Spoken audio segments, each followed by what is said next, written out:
Salam sejahtera Malaysia, selamat malam tuan-tuan dan puan-puan.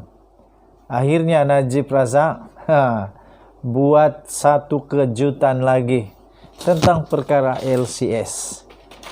Seluruh rakyat Malaysia mau tahu, mau tengok pengakuan Najib Razak. Adakah dia mengaku atau tidak? Benda-benda itu dalam pengetahuan dia atau tidak? Atau dia akan jawab tak tahu lagi? Ataupun sekali lagi Najib Razak berjaya diperdaya seperti mana Julu memperdaya dia, seperti mana orang-orang lain juga memperdaya dia sehingga dia tidak tahu. Kan Najib ni orang tak tahu. Okey tuan-tuan dan puan-puan yang dihormati sekalian, akhirnya Najib Razak cuba mengaitkan pula Mahathir kali ini dengan LCS. Pelik tak pelik, memang pelik. Macam mana pula nak tiba-tiba sekarang Mahathir pula diterbitkan di Malaysia kini. Najib kaitkan Mahathir isu boosted bayar hutang guna wang LCS. 11 Ogos 2022. Kata MP, pada tahun 1991, Limbungan Tentera Laut Diraja Malaysia TLDM telah dilaporkan oleh kerajaan pimpinan Perdana Menteri keempat Dr. Mahathir Mohamad. Lalu dikopratkan oleh kerajaan pimpinan Perdana Menteri keempat Dr. Mahathir Mohamad. Lalu ia dijual pada tahun 1995 kepada syarikat swasta Penang Shipbuilding and Construction Corporation PSC untuk menjadi syarikat PSC Naval Dockyard. Pada tahun 1998, kerajaan memberi kontrak pembinaan untuk 27 buah kapal peronda generasi baru NGPV dengan anggaran bajet sebanyak 30 bilion ringgit Malaysia kepada syarikat swasta tersebut. Fasa pertama melibatkan pembinaan 6 kapal pertama dengan kos 6 bilion. Namun kontrak ini gagal dan tiada satu kapal pun yang diserahkan pada PSC Naval Dockyard sehingga Jun 2005. Aduh, ini pun pening juga. Ini pun pening juga.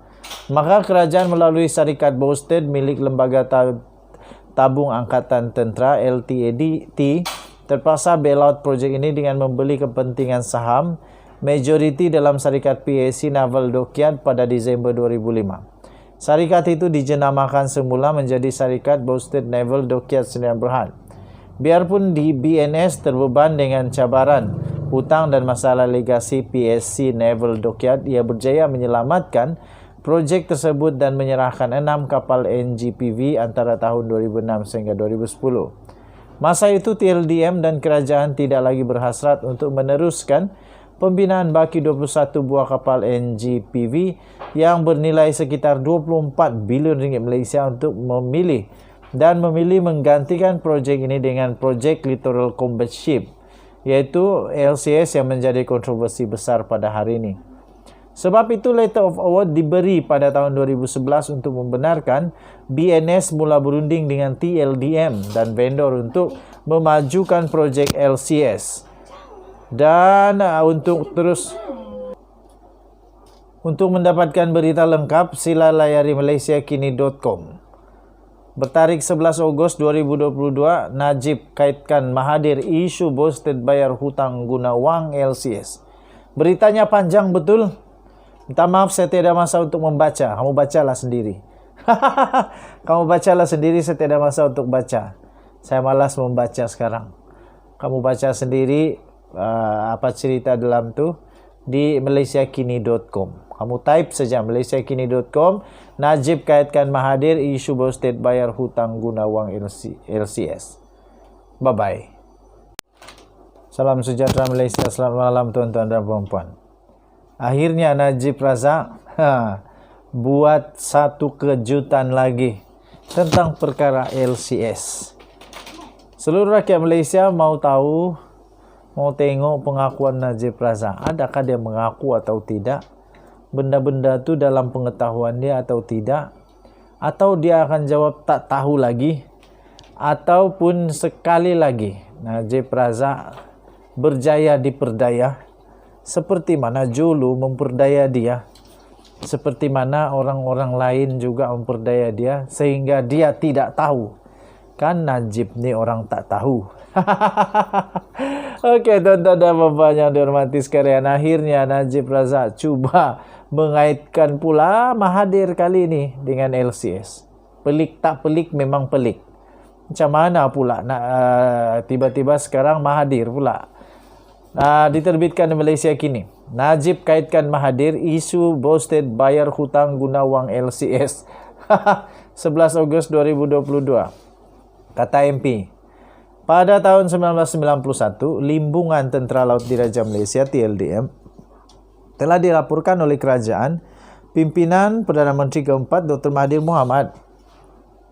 Lalu dikopratkan oleh kerajaan pimpinan Perdana Menteri keempat Dr. Mahathir Mohamad.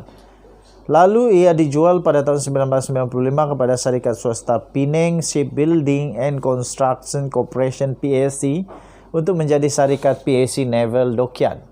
Pada tahun 1998, kerajaan memberi kontrak pembinaan untuk 27 buah kapal peronda generasi baru NGPV dengan anggaran bajet sebanyak 30 bilion ringgit Malaysia kepada syarikat swasta tersebut.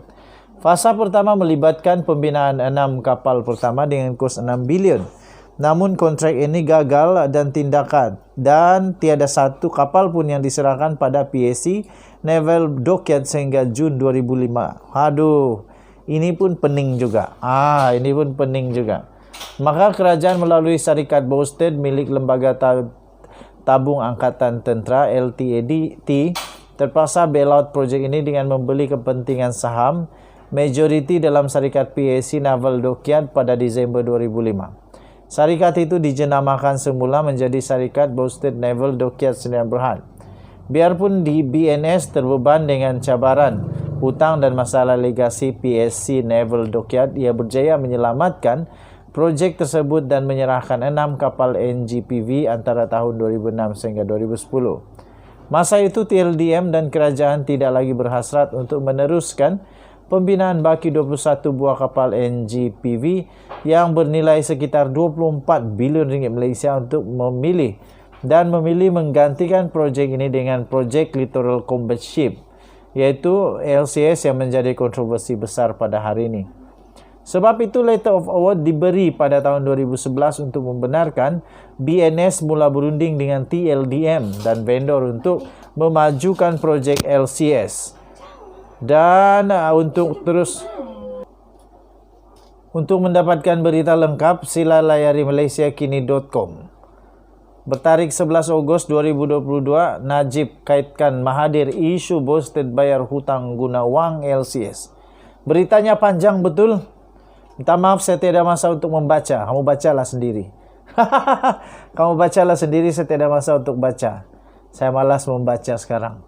Kamu baca sendiri apa cerita dalam tu di malaysiakini.com. Kamu type saja malaysiakini.com, Najib kaitkan Mahathir isu boosted bayar hutang guna wang LCS. Bye bye.